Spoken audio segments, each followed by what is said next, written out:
Sir నమస్తే sir, మీ పేరు? నా పేరు సురేష్ బాబు అమ్మ. ఏం చేస్తుంటారు? వ్యవసాయం. ఏంటి సార్ అసలు మీ మంగళగిరి నియోజకవర్గంలో ఎలా ఉండబోతుందంటారు అసలు పోటీ? మంగళగిరి నియోజకవర్గంలో టీడీపీ బలంగా ఉంది. టీడీపీకి 80, మిగిలిన పార్టీకి 20 అంతే. సార్ ముఖ్యంగా ఇక్కడ వైసీపీ నుంచి ఇన్ఛార్జీలు మారుస్తూ వచ్చారు.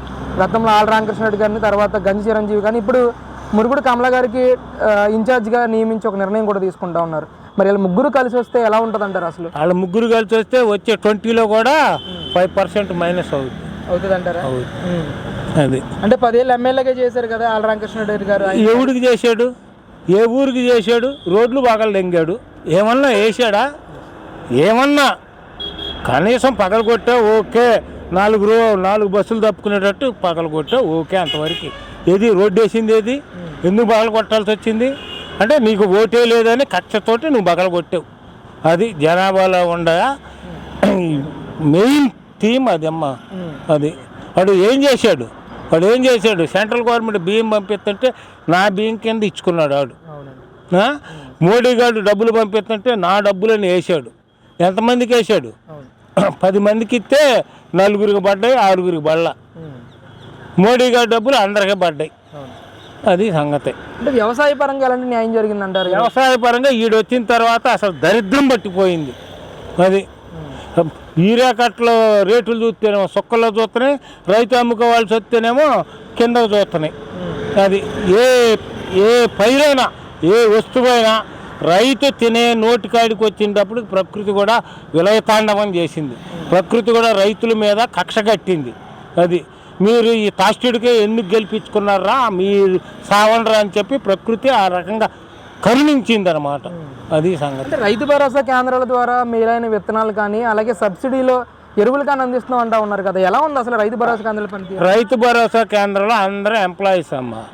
ఇప్పుడు పొద్దున్నే ఎరువు కట్టలు తీసుకెళ్తాడు రైతు. పొద్దున్నే వాళ్ళు తీరు, వాళ్ళు వచ్చేటప్పటికి 10:30, 11 అవుద్ది. 11 వచ్చినాక మా సిస్టమ్ పని చేయటం లేదు, అది చేయటం లేదు, ఇది చేయటం లేదు అంటారు. కూలీవాళ్ళు కూడా 8 చేలోకి వస్తున్నారు. ఏంటి కూలీవాళ్ళని చేలో కూర్చోబెట్టుకుని మందు కట్టల కోసం వచ్చి వీళ్ళ దగ్గర 11 దాకా కూర్చుంటే వాళ్ళు మా టైం అయిపోయిందని వచ్చేస్తారు. రైతుకి ఎంత లాసు. అది రైతు భరోసా వల్ల ఉపయోగమే లేదు. అంటే రాష్ట్ర వ్యాప్తంగా ఫ్లెక్స్లు కూడా పెడతా ఉన్నారు. నాకు కళ ఉంది, రైతు కళే నా కళ అని చెప్పేసి జగన్మోహన్ రెడ్డి గారు ఫ్లెక్స్లు ఉంటారు. ఆడు చాలా చెప్పాడు, చాలా చేశాడు, ఏమీ చేయలే శివరాకరికి. అది ఎవరికి ఇచ్చాడు? రైతు భరోసా కేంద్రంలో విత్తనాలు ఏదో మేము విత్తనాలు బయట కొనుక్కొచ్చుకున్న తర్వాత చేలో సిమ్ముకున్న తర్వాత మొలకొచ్చిన తర్వాత అప్పుడు ఏమంటే మన దగ్గరికి అవి వచ్చినాయి, మన దగ్గరికి ఇవి వచ్చినాయి అని చెప్తే ఏ రైతు కొంటాడు? అంట. దానికి ముందుగానే ప్లాన్ వేసుకుని ముందుగానే పెట్టాలి. అట్లా లేదు అసలు. ఎక్కడ ఏ రైతు భరోసా కేంద్రాలు కూడా లేదు. అంటే కొత్త ధాన్యం కొనుగోలు చేసే విషయంలో కొత్త విధానాన్ని కూడా తీసుకొచ్చారు కదా, గతంలో లేకుండా. అంటే దళారీ వ్యవస్థ లేకుండా మేము ఈరోజు రైతుల దగ్గర నుంచి నేరుగా ప్రభుత్వమే ధాన్యాన్ని కానీ మొత్తం అన్నింటిని కూడా సేకరిస్తుందని అంటూ ఉన్నారు. పోయినేడు మొక్కజొన్న వేసాము, వాళ్ళకే వేసాము. 10 లారీలు ఎత్తే 4 లారీలు డబ్బులు ఎమ్మటగానే వచ్చినాయి. 6 లారీలు డబ్బులు ఇంకా రాలా ఇప్పటికీ కూడా. ఏం చేద్దాం? దేనికది? దళారీకి ఇస్తే అది 15 రోజుల్లో డబ్బులు ఇసులు వచ్చేవాడు. అది దళారీ వ్యవస్థ ఈడు నాశనం చేసిందండి. ఈడు వచ్చిన తర్వాతే అసలు అన్ని వ్యవస్థలు నాశనం అయిపోయినాయి. ఏ వ్యవస్థ చూసినా నాశనం అయిపోయింది.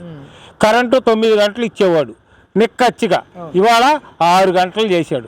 6 గంటల నిక్కచ్చిగా ఇస్తాడా? మధ్యలో పావు గంట ట్రిప్పులు. అదేమైనా ఫోన్ చేస్తే వాళ్ళు ఊడు ఎత్తేవాళ్ళు లేడు, ఒక్కళ్ళు లేడు. అదే ఆ గవర్నమెంట్లో ఉండగా ఏంటో కరెంట్ తీసేస్తే ఏమంటే ఇక్కడ లైన్ రిపేర్ వచ్చిందండి, ఈ వారం మీకు కలుపుతామండి అని 1 గంట కానీ 2 గంటలు కానీ తీసేసినా ఆ వారం కలిపేవాళ్ళు. ఇవాళ అసలు కలపటం లేదు, ఏమీ లేదు. అదేమంటే కరెంటు బిల్లులు చూస్తేనేమో ఇవాళ 200 వస్తే తెల్లారపటికే 1000 రూపాయలు అవుతుంది.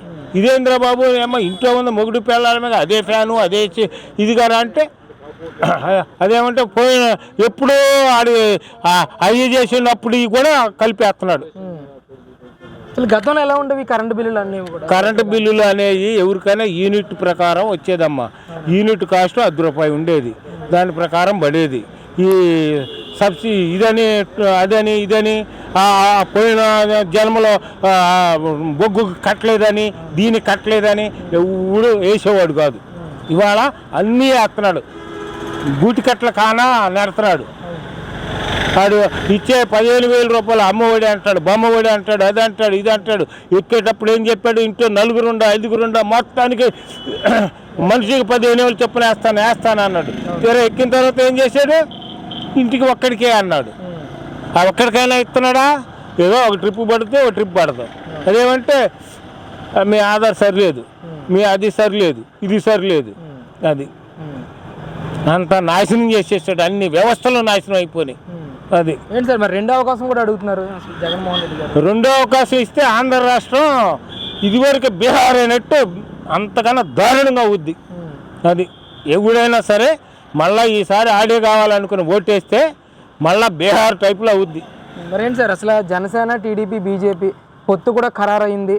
ఎలా ఉంటుందంటారు ఇది ప్రభావం? అసలు ఆ ప్రభావం ఎలా ఉంటుందంటే టీడీపీఏ ప్లస్లో ఉంది. దాన్ని పడదొయ్యటానికి బీజేపీ వాళ్ళు ఇది ఒక ఎత్తుగడ వేశారు. అది బీజేపీ పక్కల బల్లం లాంటిది. నాగుపామైనా ఒకసారి కొద్దిగా పాలు పోతే కొద్దిగా ఏదో ఈసారి పాలు పోసాడు లేరా అని కాటేయకుండా వెళ్తుందేం కానీ వీళ్ళు అటువంటి వాళ్ళు కాదు. వీళ్ళు పక్కల బల్లంలాగా చక్కగా గుచ్చుతారనమాట. గుచ్చి దిగేసి లోపలంతా గుజ్జంతా లాగేస్తారు. వీళ్ళు అటువంటి వాళ్ళు. అసలు బీజేపీని నమ్మటానికి వీలు లేదు. పక్కల బల్యం లాంటిది.